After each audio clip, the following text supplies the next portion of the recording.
The Private Life of the Cat Who, Tales of Koko and Yum Yum from the Journals of James Mackintosh Qwilleran by Lilian Jackson Braun, narrated by George Guidell. This book is copyrighted 2003 by Lilian Jackson Braun. This recording is copyrighted 2003 by Recorded Books. James Qwilleran, columnist for the Moose County Something, is the beloved creation of author Lilian Jackson Braun, as is Koko, a remarkable male Siamese cat who happens to have 60 whiskers instead of the usual 48, and Yum Yum, a female who will steal anything, including hearts. Qwilleran has recorded his cat's exploits in a journal since the day each arrived in his life, and this collection of feline antics is bound to warm the hearts of cat lovers everywhere. And now, The Private Life of the Cat Who. Chapter 1. Enter Koko, howling. I'll never forget those days. I was getting my life back on track. I had a job writing features for the Daily Fluxion. I had a place to live, an apartment on the ground floor of an old mansion, and soon I would be getting a roommate. My landlord, who was art critic for the Fluxion, lived upstairs with his art treasures in a Siamese called Koko. Although I knew nothing about cats, I was enlisted for cat-sitting when the critic was out of town. He wrote his reviews at home and never went near the news office. According to conventional wisdom, he never went near the art galleries either, but wrote his nasty criticism off the top of his head. Among local artists he was well hated, to coin a phrase, so no one was surprised when he was murdered in his own backyard. That was the first time I heard the cat's death howl, a blood-curdling experience. Koko, that smart cat, then walked downstairs and moved in with me. I recall giving him some turkey from the press club that I had been saving for myself. So, here we were, thrown together by fate. First thing I did, I changed his name to Koko. He made no objection. He knew which side his bread was buttered on. In the days that followed, we invented games to play, both athletic and intellectual. I was at work all day, but made up for it by reading to him every evening. Either the Daily Fluxion or the dictionary. He was not particular. Then I began to find fault with the old mansion. It seemed to be the ancestral domain of a dynasty of moths, which were eating holes in my bathrobe and neckties. But where could I move? Apartments in my price range specified no pets allowed. I discussed the problem with Koko, who listened thoughtfully. I told him that a friend of mine was going to Europe for 3 months and had suggested that I house-sit. Koko squeezed his eyes. We were getting to be pals. Then, to my surprise, he turned out to be a self-appointed bodyguard and somewhat of a bloodhound. One day he wanted to go upstairs to his old haunt.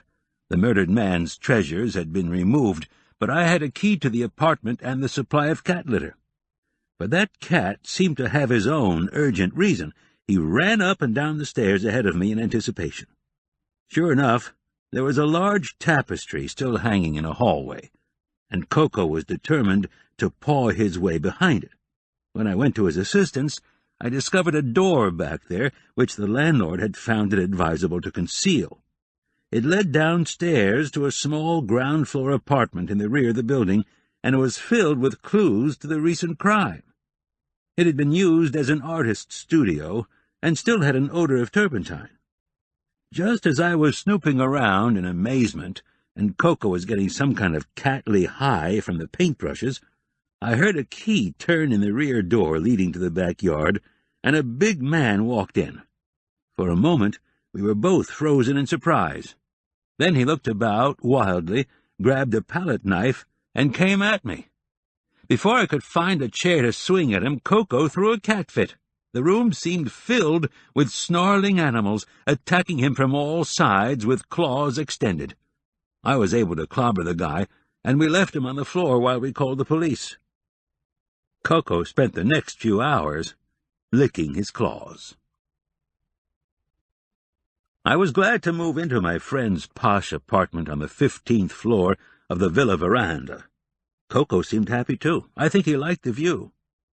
Then one day I came home from work and found a large hole in the green wool upholstery of a fine wing chair. As I examined it, with horror, Koko jumped onto the chair seat and upchucked a green fur ball, still moist. I immediately phoned the press club bartender, who always had the answer to all questions. He listened and said wisely, "Sounds like an emotional problem. You need a psychiatrist. I can tell you where to find one." It sounded like a hoax, especially since the address he gave me was on the edge of the red light district. And I was even more suspicious when I phoned for an appointment and was told to come alone without the cat. But I was desperate. I reported for the consultation. It was a tawdry house, but there were cats on every windowsill, and that was promising. I was welcomed by a kindly woman in a faded house dress, accompanied by at least a dozen cats who seemed quite well adjusted. She ushered me into the parlor and gave me a cup of tea with the inevitable cat hair floating in it. No matter. What I learned after stating the problem was this: Siamese, when troubled, become wool-eaters. My ties and bathrobe were undoubtedly wool. Koko was lonely because he was accustomed to having someone at home all day. He needed a nice little Siamese female for a companion. Neutering would make no difference. They would be quite sweet to each other. I found this concept extremely interesting. Now all I had to do was find a little female Siamese. Panic time. Here I was, a lifelong cat illiterate, involved in matchmaking between temperamental Siamese. I phoned the press club bartender for advice once more. "Call the catteries, listed in the yellow pages," he said with authority. "Check the classified ads in the paper. Call the pet hospitals." I did. My efforts turned up only one available candidate, and the asking price was more than my weekly paycheck at the Fluxion. I was just getting back on my feet financially. I needed to make a down payment on a used car. Meanwhile, I was afraid to leave Koko alone in the borrowed apartment. He might start eating the rugs. Once, as a test, I shut him up in the bathroom, and he howled so continuously and with such volume that there were 5 complaints to the manager. Someone suggested selling Koko. It would solve the whole problem. I considered that unthinkable. Already I felt a kinship with him that was hard to explain.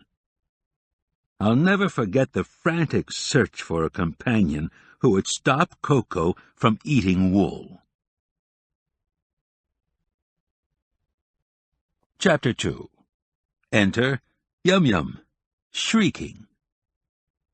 She was a poor little rich cat when I first met her. Didn't even know her name. And she was the butt of arguments between husband and wife. He hated cats. She sat in a wheelchair all day, stroking the kitten on her lap. The little thing was a Siamese, she said, but so young that her brown points had not appeared. There was only a brown splotch on her nose. Her name was Freya, the woman said. The man, a jade collector, said her name was Yu, an Asian word for jade. I thought it was a ridiculous name for a cat. How would you call her? You'd have to say, "Hey, you." I had gone there with a photographer to get a story on a fine old house that had been updated by a fine young designer. The Tates were supposed to be a fine old family, but there were signs that the family fortune had been squandered by the jade collector. Altogether, it was not a pleasant experience, but the photos were excellent, and it made a good story. 24 hours after it came out, there was a scandalous development: burglary, sudden death, missing person, rumors of fraud, even murder. By this time, Koko had upchucked the memorable green fur ball, and I was searching for a female Siamese. I phoned the Tate house and learned that the poor little creature had been thrown out. Thrown out! Gulp! How she was rescued is another story. The facts are that I brought her home in a taxi. Koko was with me. We had a cardboard carton with air holes punched in the sides. I talked to her, told her that her name was Yum Yum. She was quiet except when we turned a corner, or passed a truck, or stopped for a red light, or exceeded 50 miles per hour. Then she would make a sudden, ear-splitting screech that made it difficult for the taxi driver to keep his vehicle on the road. At the villa veranda, when we went up to the 15th floor in the elevator, the ascent did something to her little interior. Her piercing shriek made women faint and strong men wince. All that is over now. Yum Yum is happy. Koko has stopped eating wool. We've been together several years now, and the little girl has grown into a charming young lady, with some playful idiosyncrasies, like untying shoelaces, stealing small shiny objects, and losing her toys. It's obvious that I'm smitten with the poor little rich cat. So are the readers of my column in the Moose County Something. She still utters a shriek when it's least expected, but who could resist her winsome ways? When I'm reading, she climbs up on the back of my chair and breathes hotly into my ear, and then bites it ever so gently. When I'm reading aloud, she puts her ear against my chest and purrs. She identifies the resonance, my vet explained, with her mother's breathing when she was in her womb. I don't tell that to everyone. Chapter 3. Confessions of a Cat Illiterate. Early in life, my education in pet culture was sadly neglected. A dog said woof, and a cat said meow. That was all I knew or cared to know. Not until middle age did I come face to face with the breed of feline called Siamese. Koko has a yowl at a decibel level sufficient to knock you over, and Yum Yum has a soprano shriek like a knife in the eardrum. Not all the time, of course. Under ordinary circumstances, their conversation can be quite civilized. Koko has moments of irritability when he chatters ik-ik-ik as a royal put-down. He knows, even if no one else does, that he is descended from the royal cats of ancient Siam.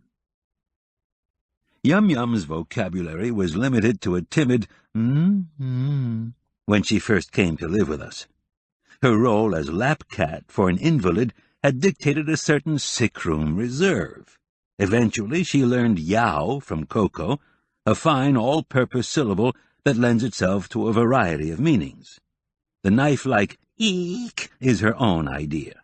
Thus far, no fatalities have been attributed to it. Yum Yum has one original expression that is demanding and yet sweetly definite at the same time.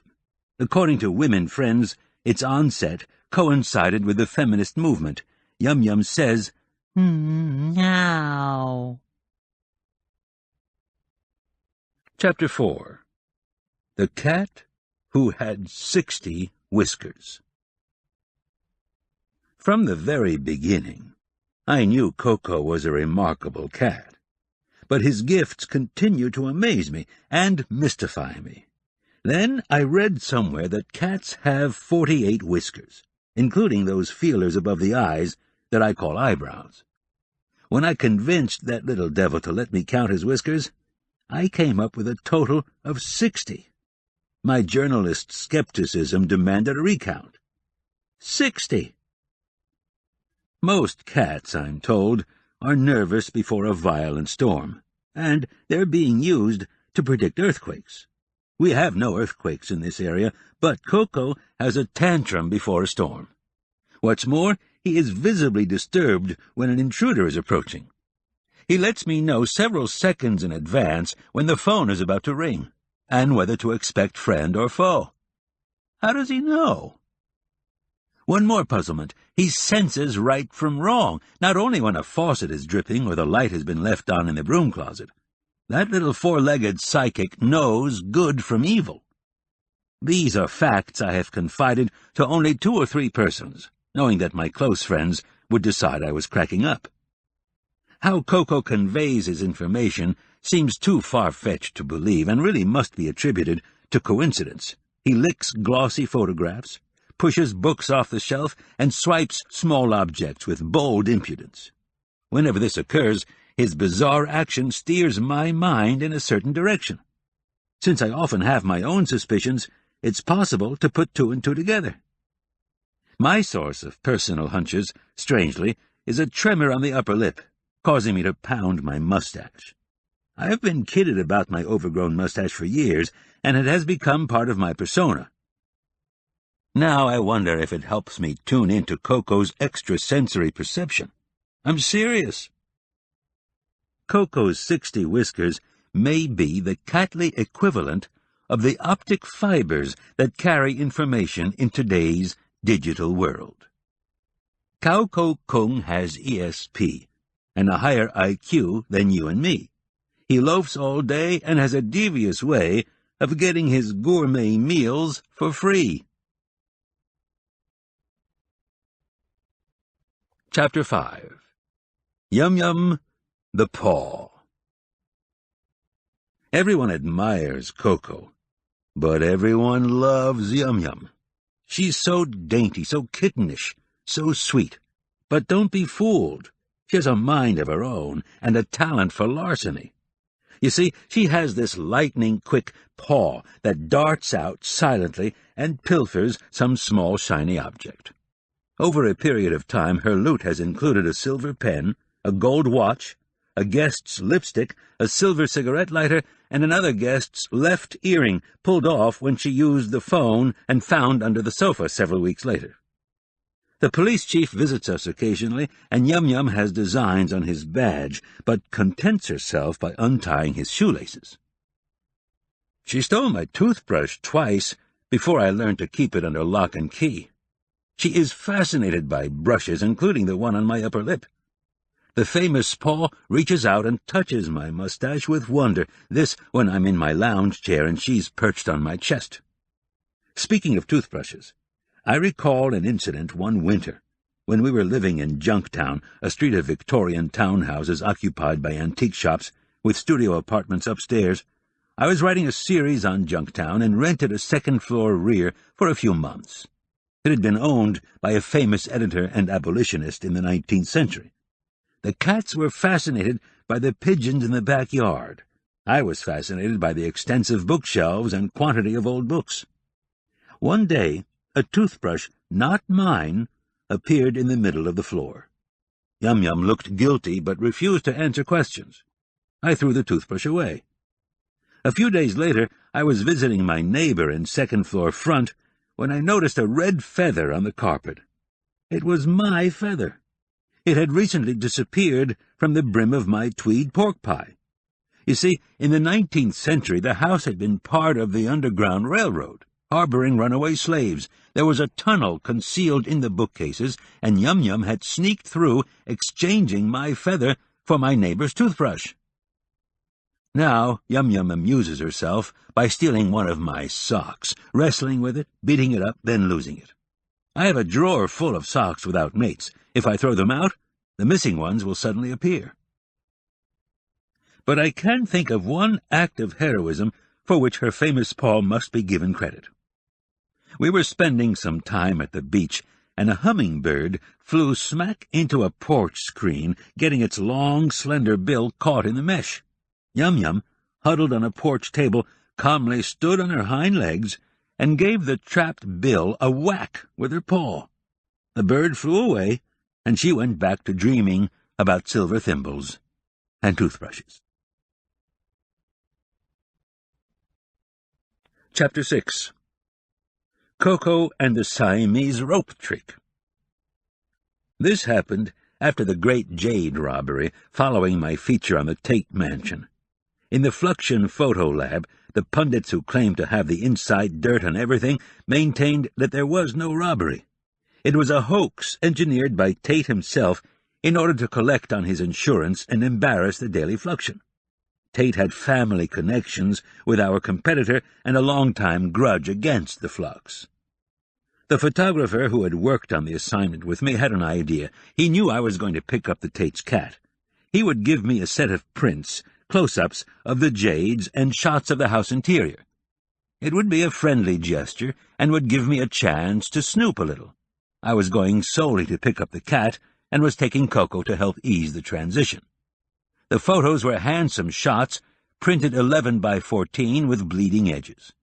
As I spread out the interior views and studied them, Koko sneaked up and licked one of them. "No!" I thundered.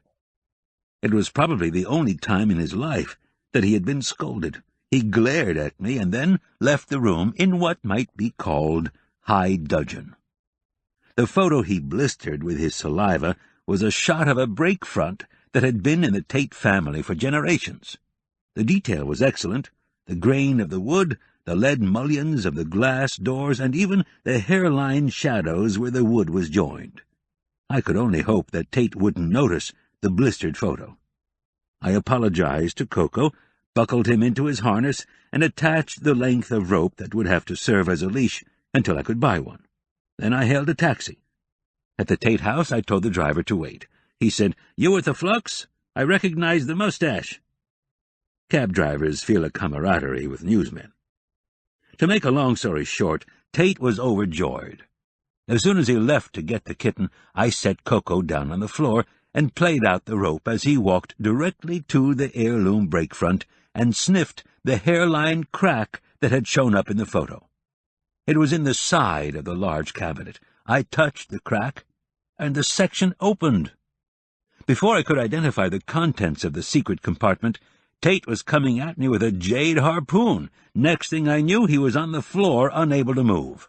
The cat had flown around and around, trussing the man's legs in the rope leash, and he continued to guard him with bared fangs and menacing snarls until the police came. The little female was on top of the brake front, gazing down and wondering, perhaps, what kind of family she was joining. Chapter 7. Yum Yum and the Interior Designer. When I inherited the Klingenschein fortune and moved to Pickaxe with my 2 suitcases and 2 Siamese cats, Police Chief Andrew Brodie gave me some astute advice in his slightly Scottish brogue. "Look sharp, laddie. All the women in town will be after you and your money." His daughter, Fran Brodie, was among the first. She was an interior designer with strawberry blonde hair, a model's figure, gorgeous legs, and she always wore those high-heeled, flimsy sandals in and out of season. My plan was to donate the sumptuous Klingenschein mansion to the Historical Society and live in the servants' quarters in the carriage house. I commissioned Fran to furnish the rooms in comfortable contemporary. The project called for numerous consultations, sitting side by side on the old Depression-era sofa with furniture catalogues and large books of fabric swatches spread out on our knees. "No, I don't want a 4-poster bed," I told her. "No, I don't want pleated fabric on the walls. No, I don't want a mirrored ceiling." These appointments were always made in late afternoon, after which I was obliged to offer her a cocktail, after which I was more or less obliged to take her to dinner. She suggested a cozy trip to Chicago to visit furniture showrooms. All I wanted was a comfortable environment in which to live and work. To tell the truth, I had never liked sexually aggressive females, no matter how classy their legs. I preferred to do my own chasing. As for the Siamese, they seemed to sense that Fran was lukewarm about cats. In fact, Yum Yum was patently possessive of me, hovering close and staring with a go-home look in her eyes. That's a look that Siamese do very well. "Why is that cat following me around?" Fran demanded while measuring wall spaces. "She's responding to your magnetic personality," I said.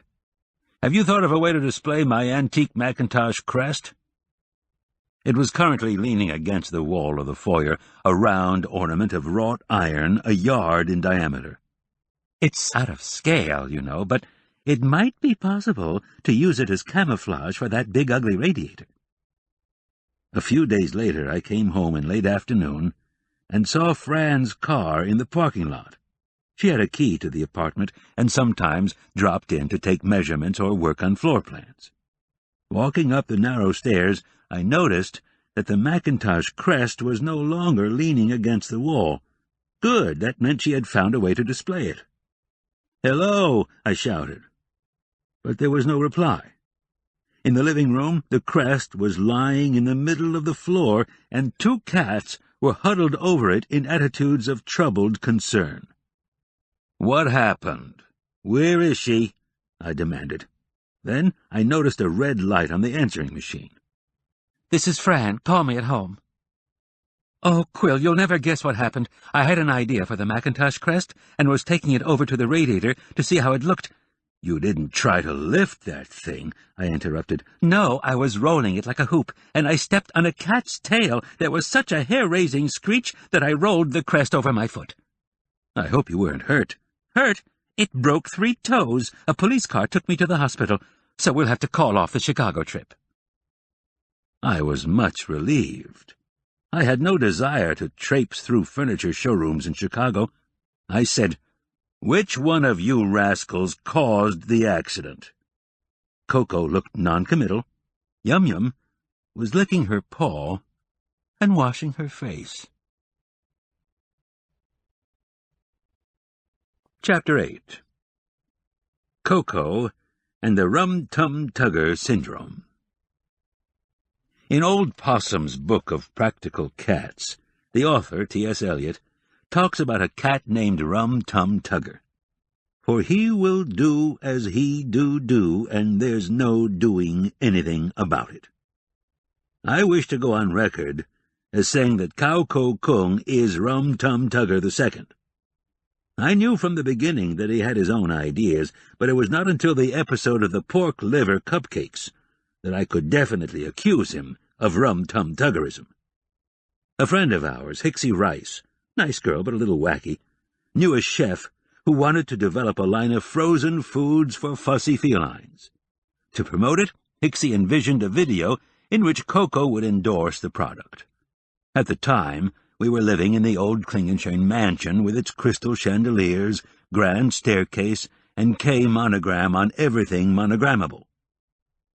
The synopsis was simple. With the camera grinding at the foot of the stairs, Koko would be shown at the top of the flight. Then he would run downstairs on cue and into the dining room, where a plate of pork liver cupcakes awaited on a K monogrammed plate. K for Koko. Get it? Hicksy was at the bottom of the stairs with the camera. I was at the top with Koko, who was supposed to look alert and eager and hungry. Unfortunately, he had just stuffed himself with diced prime rib with a side of Roquefort cheese, and he felt like taking a nap. In fact, he was lying on his side, looking blotto. Hicksy called from the foot of the stairs, "Stand him up on 4 legs." I said, "You come up and stand him on 4 legs, and I'll take the pictures."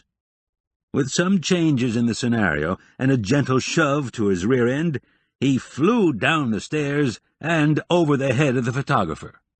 When I finally grabbed the struggling, kicking model, Hicksy was willing to settle for a close-up of him gobbling the evil-looking smear of gray pork liver on a K plate.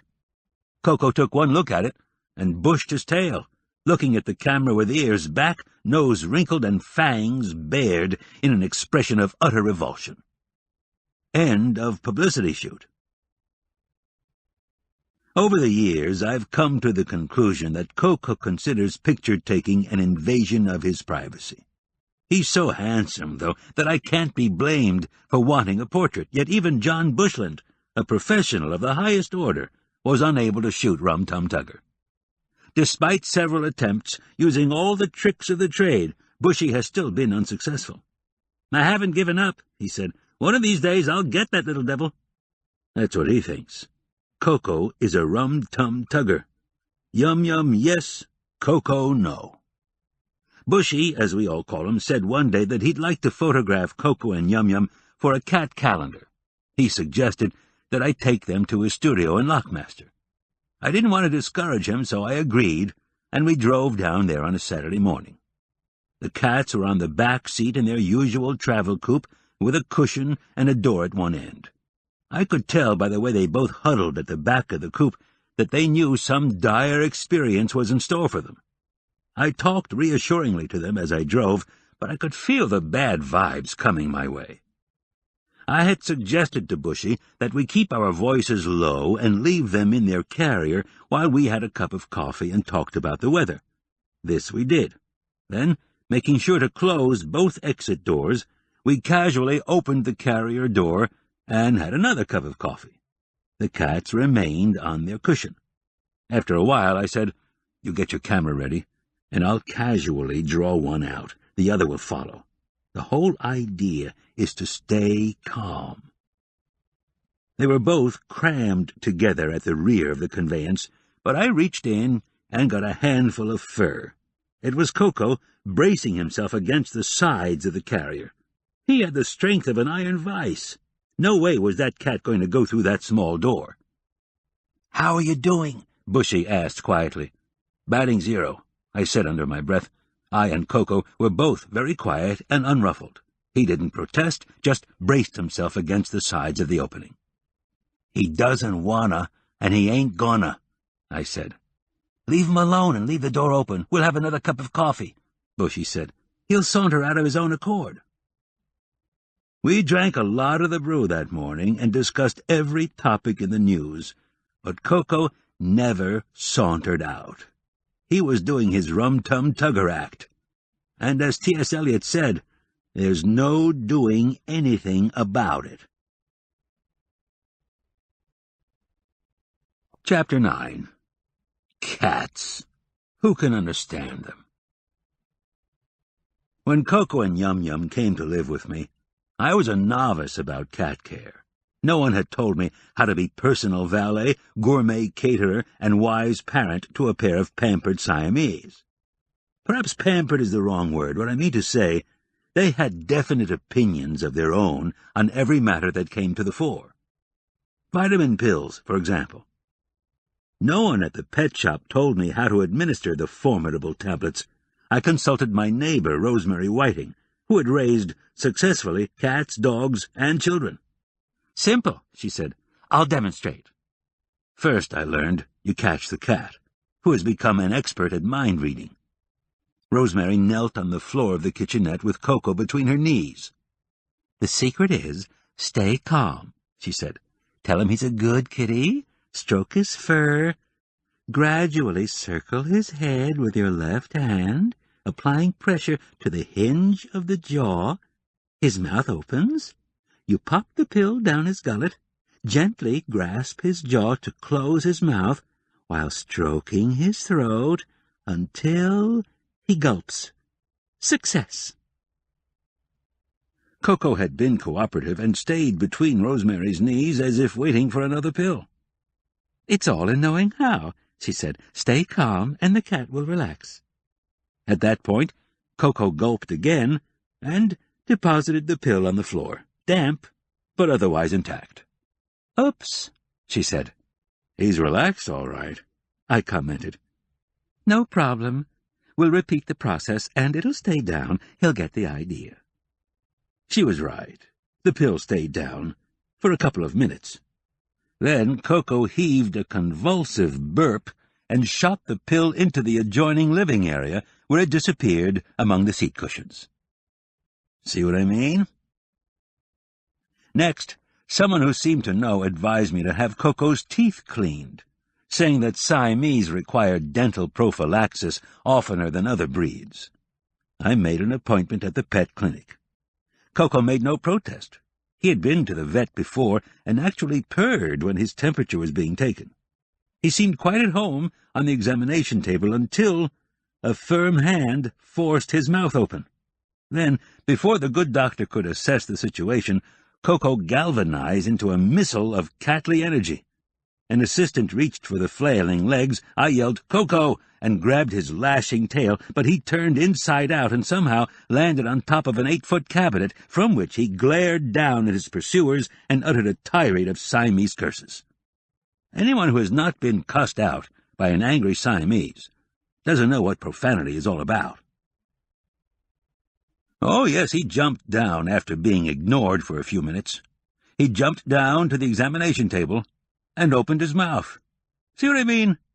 My theory is that cats in general, and Siamese in particular, have a wicked sense of humor. They enjoy making us look like fools. Chapter 10. The Matter of the Silver Thimble. It's like this. There are thousands of house cats, barn cats, and cat fanciers in Moose County, and readers of my quill pen column enjoy hearing about the antics of the Siamese occasionally. They are awed by the handsome, intelligent Koko, but they love the sweet little Yum Yum, with her dainty demeanor and iron will. In fact, there is a Yum Yum fan club in the county. Members of this unofficial organization send her crocheted mice that squeak and plastic balls that rattle. Her most precious possession, though, is a silver thimble, a gift from a dear reader no longer able to sew. Cats, she said, love thimbles. Yum Yum has always liked anything small and shiny, but she is absolutely infatuated with her thimble. She bats it around with her delicate paw, carries it from one venue to another in her tiny teeth, hides it, forgets where it's hidden, then cries until I look under rugs, behind seat cushions, and in wastebaskets to retrieve it. She has deposited it in the pockets of my jackets, in a bowl of mixed nuts, and down the drain of the kitchen sink. I should take it away from her, but I haven't the heart. She would pine away and die. Many of her playthings vanish, especially her dearly beloved silver thimble. In fact, I've been moved to write a limerick in her honor. Little Yum Yum is quite a cat. She walks thin and sleeps fat. One of her joys is losing her toys, and she never knows where her thimble's at. I have appealed to readers of the newspaper. All solutions to the problem will be thoughtfully considered. Address me in care of the psychiatric ward at the Pickaxe General Hospital. Chapter 11. Cool Koko's Almanac. While researching Benjamin Franklin's life for column material, I was reminded of his wise sayings published as Poor Richard's Almanac, and I thought, hey, Koko could steal his idea. Old Ben wouldn't mind. He had a sense of humor. Here's the first installment. A cat without a tail is better than a politician without a head. There's a destiny that leads a hungry cat to the right doorstep. Home is where the sardines are. No matter how humble, a free meal is not to be sniffed at. Where there's a will, a cat will find a way. Soft cushions are for cats. All others use them at their own risk. What goes down must come up, if it's a pill.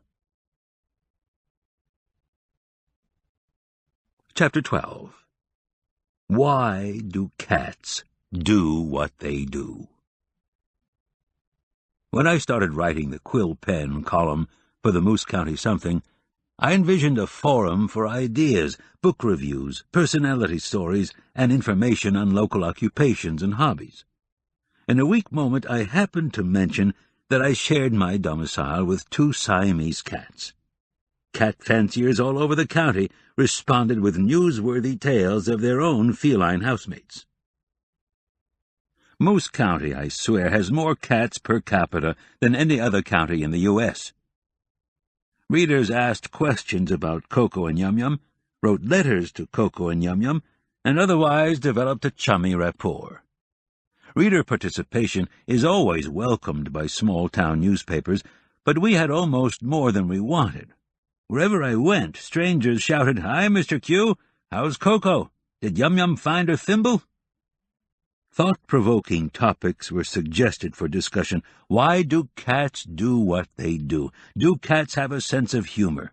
No hard-working columnist is averse to having readers share his workload, and some curious incidents were aired in the quill pen column.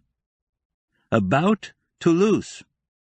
He was half-starved when he came to that particular doorstep in Indian Village. Did he sense that Mildred Riker was food writer for the Moose County Something? He was a sad sight, she recalled, his fur matted with blood and mud, one bad ear, and a slight limp. We gave him a dish of tuna, not too much at first. We didn't want him to make himself sick. He didn't even sniff it. He stared for a moment in what must have been disbelief, and then did something very curious. He raised his right front paw and did 3 pawing motions in the air before starting to eat, as if asking a blessing. It was so touching, such a winning gesture, we adopted him at once. Now, after a bath and a trip to the vet and a proper diet, He's a handsome, black and white longhair. But here's the amazing thing. Before every meal, he still paws the air 3 times. About Princess. From Purple Point comes an anonymous note. Princess is pure white, with 4 black feet and 2 black ears that she wears like a crown. I brought her with me when I visited my daughter. The guest bed was queen size and had some designer bed sheets, Dior as I recall. A most unusual design. Broad stripes in bold colors ran diagonally across the bed. At home, Princess has her own royal suite, but when we travel, she sleeps with me. Imagine my surprise when she arranged herself on one of the stripes and slept diagonally for our entire stay. My daughter said I should write to you about this. About Jinjin.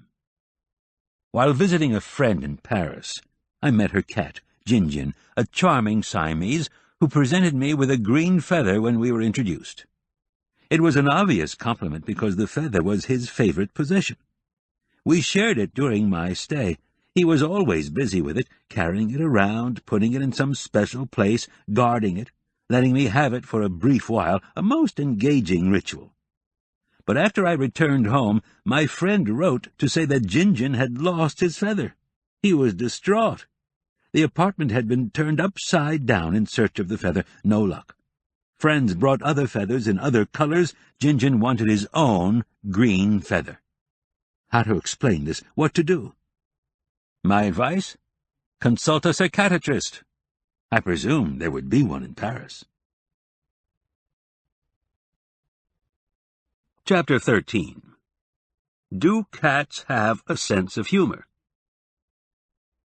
I wrote in the quill pen column, Yum Yum has a new and amusing prank. She pulls the bookmark out of the book I'm reading, causing me to lose my place.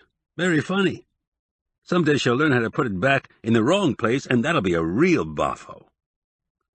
The questions about cats' humor brought such a flood of replies from readers that it was necessary to add to the staff in the mail department. Slitting envelopes, reading the contents, returning the letter in the envelope, a chore in itself, and routing it to me was a time-consuming process until the management decreed that all communications to the quill pen must be condensed to fit on a government postal card. As a result, the sale of postal cards became so overwhelming in Moose County post offices that an investigation was thought necessary at one point. It was feared that the cards were being used for some illegal purpose. At the newspaper, a part-time assistant is still required to scan and classify the messages. My query about the feline sense of humor brought more responses than any other topic, leading to the conclusion that the sense of humor belongs less to the cat and more to the cat lover. Some examples. My cat likes to steal the top of my pen and bury it in his commode. A scatological joke. By the time I dredge it out of the kitty gravel, the bottom of the pen has disappeared. When I put my hand in my pocket, I never know what I'll find. A grape, a dollar bill that doesn't belong to me, a fur ball, or worse. What is so funny about dragging a toothbrush into the living room when you have company that you're trying to impress? Untying shoelaces has become the national feline pastime. This may explain the trend to loafers. The members of our family have lost a total of 11 lipsticks, never found. We think our Tom-Tom is operating a black market in cosmetics. Now eyeshadow is turned up missing. The vibration from heavy truck traffic, the nearby airport and abandoned mine shafts used to tilt the pictures on the wall, or so we thought, until we caught our roguish tabby in the act. Chapter 14. The Day Yum Yum Got Out. Don't let your cats out, the neighbors warned. There's a cat killer stalking the neighborhood. Raccoon, fox, wild dog, we don't know what it is. Don't worry, I said. My cats don't even go on the screened porch unless I'm in the cabin. If I have to go into town, I lock them up indoors. It was our first summer in the 75-year-old log cabin. The nearest neighbors were half a mile down the beach. My 2 city-bred cats were in heaven, watching the wildlife. From the kitchen porch, they could see birds, chipmunks, rabbits, and even garden snakes. The screened porch on the lakeside was screened on 3 sides, from floor to ceiling, with a panoramic view of seagulls, grasshoppers, sandpipers, and more chipmunks. Those little striped beasties with twitching noses and flirty tails came right up to the screen to tease Yum Yum. One afternoon, I'll never forget that day if I live to be 100, I was typing at the dining table. Koko was on the kitchen porch, scolding the wildlife, and Yum Yum was being unusually quiet on the lakeside porch. Suddenly, there was a wrenching, tearing sound. I rushed out in time to see Yum Yum chasing a chipmunk. A corner of the old screening had torn away, and Yum Yum was chasing a chipmunk down the side of the dune, where they both disappeared in the tall beach grass. I called her name loudly and thrashed through the tall grasses in vain. There was a flash of movement headed east, and I followed on the sandy shore, calling her and watching for movement in the weeds. Occasionally there would be a glimpse of light and dark fur just ahead. At first I was angry. Where did she think she was going? Why didn't she answer my stern calls? Then anger gave way to panic as I thought of the cat killer. The heat of anger was replaced by cold sweat. She was so young, so small, she would be helpless. Would she know enough to climb a tree? I was thrashing around in the beach grass like a madman. I was calling her till I was hoarse. Then my heart sank as I saw a large brown animal running our way. I was ready to battle him bare-handed. He stopped near a fallen tree, its rotted trunk broken in pieces. He sniffed it. I yelled at him, some kind of thundering curse, and reached for a branch of the fallen tree. He whimpered and lowered his head as he turned and headed back down the beach. Only then did I hear a small cry, "No!" It was coming from inside the rotting log. Down on my hands and knees, I could see her squirming to get out of the hollow log. All I could say was, "Yum, yum, yum, yum," as I stuffed her inside my shirt and jogged home. The old screens were immediately replaced on both porches, and eventually I learned the big brown dog who led me to shivering Yum Yum was a harmless collie belonging to one of the cottagers. I apologized to the collie. His name was Robbie. Chapter 15. Limericks. Fun in the Boondocks. I was a precocious 4th grader when I discovered that rhymed words can be funny, and I started writing slightly naughty couplets about our teachers. Example, Old Miss Perkins, flat as a pie, never had a boyfriend, and we know why. My chum Arch Riker sold them in the schoolyard for a penny.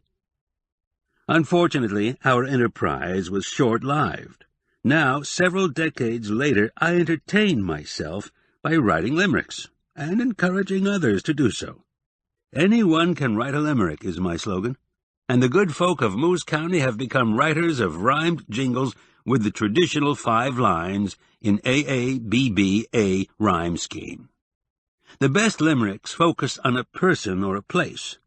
The winner of the annual Quill Pen Limerick Contest celebrated the town of Burr, coldest in the county, where the lake is said to be frozen ice in winter and melted ice in summer. There was a young lady from Burr who always went swimming in fur. One day, on a dare, she swam in the Bear, and that was the end of her. Here in the Boondocks, it's noticeable that animals, wild and domestic, so often are the stars of our limericks. A sexy young tomcat named Jet loved every lady he met. One day he got ill, and they gave him a pill, and now he's suing the vet. A black and white stray named Toulouse found a home in the county of Moose. Now he dines on ice cream and chicken supreme and oysters and pâté of goose. An amazing young fellow named Cyril was ingenious, agile, and virile. He ran up and down trees on his hands and his knees, and eventually married a squirrel. A sweet little feline named Cata is getting fatter and fatter, but she's very nice at catching mice. So what do an ounce or two matter? A bibliocat named Dundee is as Scotch as a feline can be. He quotes Burns quite a lot, and reads Sir Walter Scott, and dines on haggis and tea. A handsome young feline named Frodo is aware of the meaning of no-no, but he doesn't give a tat because he is a cat, and thinks everyone else is a dodo. Old Bubba is not very brave, and hasn't learned how to behave, but he warns of dangers and murderous strangers, and we'll love him from here to the grave.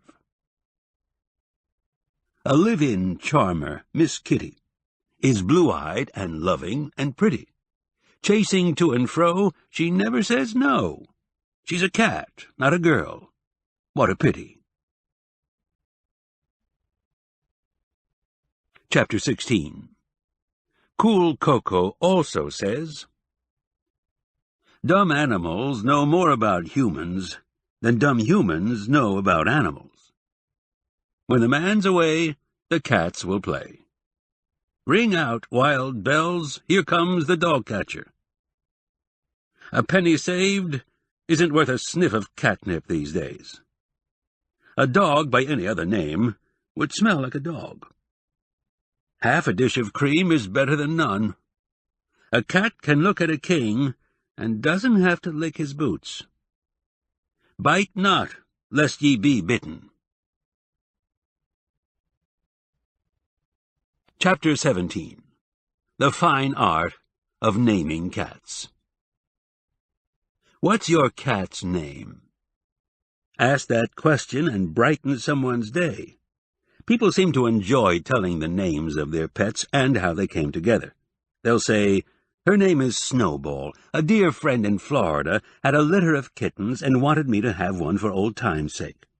The little thing flew north all by herself, and we drove to the Chicago airport to meet her. There she was, sitting in a travel coupe, quite self-possessed among all the luggage. She melted our hearts.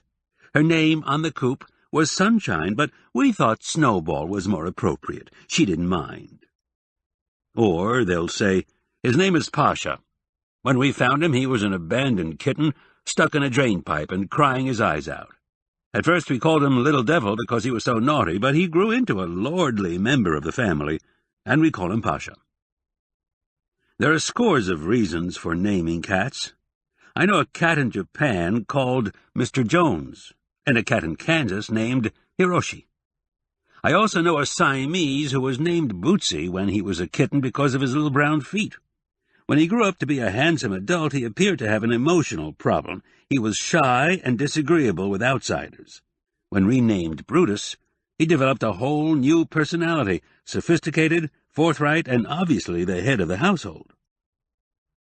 What's the name of your cat? When readers of the Quill Pen column were asked that question, an avalanche of postal cards descended on the mailroom of the Moose County something. Pinky and Quinky, for a pair of long hairs, short for propinquity and equanimity. Toulouse for a black-and-white long hair, suggested by the black-and-white posters of the artist Toulouse-Lautrec. Jetstream for the companion of the WPKX weatherman. Holy Terror for the obstreperous Siamese living under the same roof as a retired clergyman. I noted that two-syllable names are in the majority. The better to catch a cat's attention, perhaps. A few names are uncomplimentary. The less said about them, the better. A few are named after famous personages, but they are unwieldy and say more about the cat person than about the cat.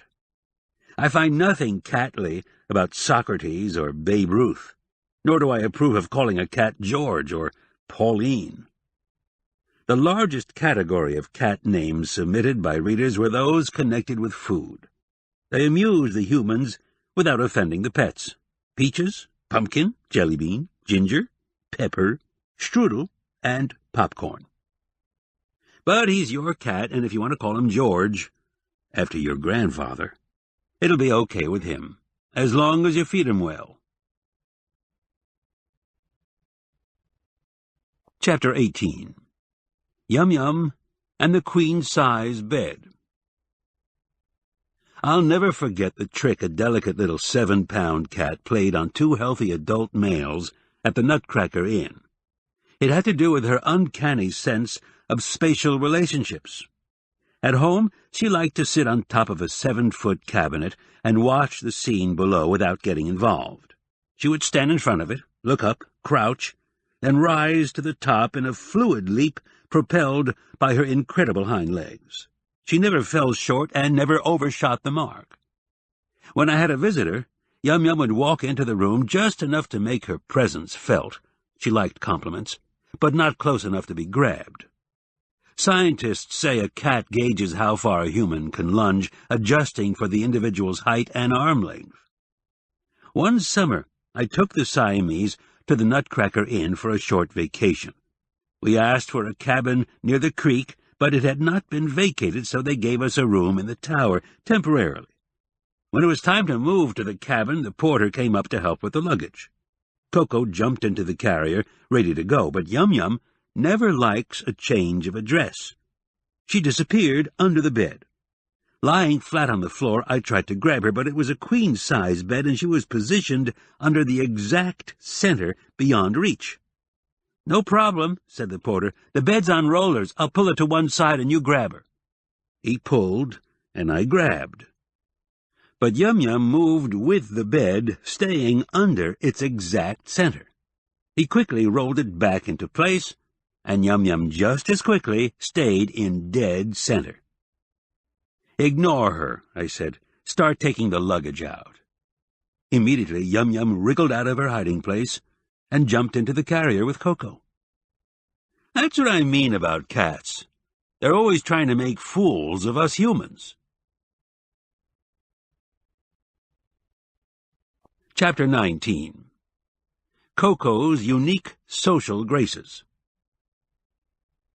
Although he has never owned a wristwatch, Koko is keenly aware of time. At 8 a.m. sharp, he expects breakfast. At 12 noon, his midday treat is scheduled, something crunchy, good for his teeth. At 6 p.m., dinner is served, and it had better be on time. At 11 p.m., it is bedtime snack and lights out. Occasionally, I invite a friend or two in for drinks and music in the evening. The cats are not in evidence, but at 11:15, Koko becomes nervous and parades back and forth through the area where they're seated. If they're not gone by 11 o'clock, he presents himself briefly, then turns and walks to the front door, looking back once or twice to see if anyone is following. 2 or 3 of these maneuvers deliver a telepathic message to the guests who say, "Well, it's time I headed home," or "Thanks for a pleasant evening, Quill." Koko's finest moment occurred, however, on the evening of a cheese-tasting party to benefit the Literacy Council. It was black tie. 50 of the best people paid $300 a ticket for the privilege of tasting cheese and drinking wine in my converted apple barn, considered architecturally spectacular. At 9 o'clock, the guests arrived by jitney and gasped at their first view of the barn, floodlighted and resembling a medieval castle. Indoors, the uplights and downlights dramatized the balconies and ramps. The huge fireplace cube in the center of the space, with white stacks rising to a roof 40 feet overhead, the living areas that surrounded the cube in one breathtaking flow of space. The guests themselves glittered, the women in family jewels or beaded evening dresses, the men in dinner jackets and diamond studs.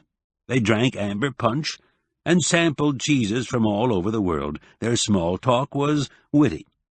Yum Yum watched from a safe distance, but Koko paraded among the guests, accepting their lavish compliments as his due. If he had owned a wristwatch, he would have been consulting it nervously. 11 o'clock was approaching, and no one wanted to leave. Suddenly, there was a strange commotion in the kitchen, followed by a thumping and a growling and a loud, shattering crash. Conversation stopped abruptly, and I rushed to the kitchen. When I tried to intervene, the cat leaped over the bar and crashed into a lamp, sending the shade and the base flying in opposite directions.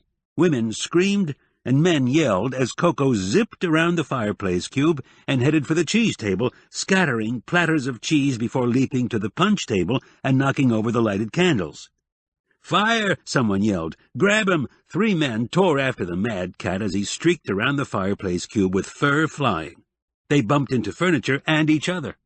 "Somebody go the other way!" Somebody did, but the trapped animal only sailed to the top of the fireplace cube and looked down on his pursuers. "We've got him!" A moment later, Koko swooped over their heads and pelted up the ramp, not stopping till he reached the roof, where he perched on a beam and licked his fur. I was embarrassed. "My apologies," I said. "The cat went berserk. I don't know why." Truthfully, I suspected that he wanted everyone to go home. It was, after all, 11 o'clock. Chapter 20. Kidnapped. It was opening night of the new play at the K Theater, and I was there as the drama critic of the newspaper. During intermission, I met Nick and Laurie Bamba in the lobby and suggested they come to my place for drinks after the show. Nick, who had connections with the sheriff's department, said, "There's a stranger in town who's wanted by the police for breaking and entering. He steals radios, cameras, things like that he can sell to support his habit, they think. People who've seen him say he wears a beard and drives a purple car. Keep your eyes open." "There are quite a few purple cars around here," I said, "and quite a few beards." After the final curtain, I left the theater before the applause and went home to turn on the lights and prepare for my guests. What I found was the most sickening shock I've ever had. The glass in the back door was broken. Koko's wailing was gut-wrenching, and Yum Yum was missing. The Bambas arrived, and Nick said, "That's him. That's the suspect. We saw a purple car turning into the Shantytown Road when we were driving to the theater. Come on, we'll find Yum Yum. I've got a gun in the glove compartment." Shantytown was a slum of junk housing, and a purple car was parked alongside an old trailer home. Through the window we could see a bearded man on a cot and stacks of obviously stolen goods. We barged in. "Freeze!" Nick said, waving the handgun. "Where's the cat?" I demanded. "No!" came a pitiful cry from what looked like a closet. It was a toilet, and Yum Yum was cowering in the rusty bowl. While I wrapped her in my jacket, Nick kept the befuddled suspect covered and barked over his shoulder, "Call the police from my cell phone." Poor little Yum Yum. What a terrifying experience it must have been. There were bloody scratches on the man's face. Were they her claw marks? Or Koko's? The morning after, I slept poorly, following the ghastly incident. Rather than relive the harrowing emotions of the night, however, I purposely envisioned the pleasures and chuckles of life with Yum Yum. Koko was such a remarkable cat that I tended to let him dominate the scene. Now, I reviewed Yum Yum's contributions like a series of brief film clips. Yum Yum on a serious mission. She would walk through the room in a straight line with a resolute step, looking neither to left nor right, ignoring questions and friendly greetings. Her back was as straight as a shelf, and her tail was perfectly horizontal. She knew where she was going, and she went there. She was going to the kitchen for a drink of water. Yum Yum in a playful mood. She would flop over on the floor and play dead, and I would give her soft underside a gentle nudge with the toe of my shoe.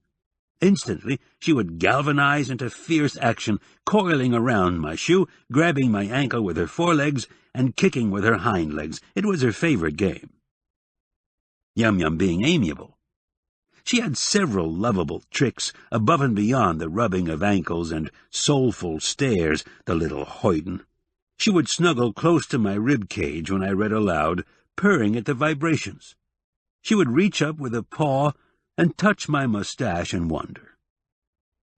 When I lounged at the end of a busy day, she would arrange herself around my neck like a fur collar, finally biting my ear, with discretion.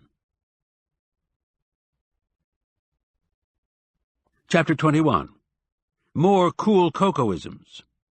Every dog has his day. A cat has 365. Opportunity knocks only once. Grab that pork chop while no one's looking. Why sing for your supper? It's easier just to stare at your empty plate. Man works from sun till sun, but a cat gets by without lifting a paw. To every problem there is a solution. Try staring at the handle of the refrigerator. Never complain, never explain, just throw up that wet fur ball. Art is long, life is short. Leave some scratches on the piano. Chapter 22. Yum Yum discovers her wings. She had lived a sheltered life before joining our household, and was slow to emerge from kittenhood until we spent that summer in a log cabin at the beach. Its interior must have looked strange and wonderful, especially the ceiling open to the roof 20 feet overhead, crisscrossed with log beams and rafters. It sparked a primitive urge, and she would never be the same. Neither would I. I remember it now as my early Yum Yum period, which I perpetuated in verse. I'll always remember Yum Yum and the way she flew through the air, without any wings, just muscles like springs, and a will to get where she was going without knowing quite where. 1 minute she'd be on the mantel, the next on the rafter up high. Then down she would swoop, just missing the soup or chili or strawberry pie. But no matter how bad her behavior, we forgave her. She'd prowl around 10 feet overhead and pounce on my stomach as I lay in bed. At dinner-time she'd slip off a beam and land with her feet in a dish of ice cream. She'd knock over a chair in the middle of the night, break some glasses, give us a fright, all the while crowing with voice loud and clear that would frazzle the nerves and shatter the ear. Yes, I'll always remember Yum Yum, all devil, all angel, all brat. And not much chin, but reckless as sin, all furry, all purry, all cat. Postscript. Yum Yum is now a poised, grown-up lady cat. But there are times, usually at the full moon, when there is a certain glint in her violet-tinged blue eyes. Is she getting that old feeling? As the waves in the endless dome, the tranquil place we call our home.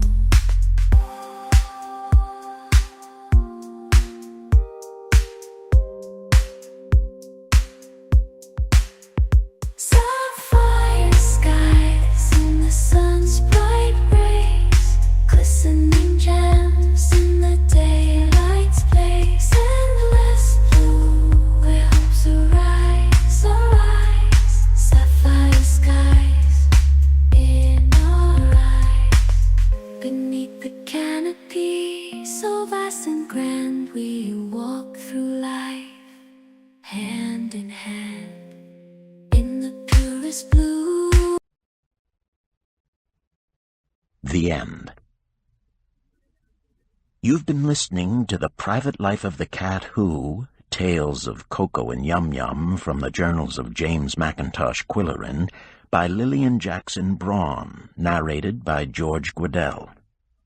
If you've enjoyed this book and this performance, Recorded Books recommends one of the many other Lilian Braun Cat Who books, all narrated by George Guidall. You'll find a wide selection of titles in the Recorded Books catalog, including bestsellers, mysteries, classics, histories, and more. So to order another recorded book, or for a copy of our latest listing, please call us using the toll-free number found on the back of the book. You can order by phone with any major credit card, or by writing to us, or by faxing us. Don't forget to ask about easy 30-day rentals by mail. On our website, you can browse the catalog, hear about the latest releases, place orders, or tune into narrator profiles and author interviews. So visit us there at www.recordedbooks.com. And thank you for being a Recorded Books reader.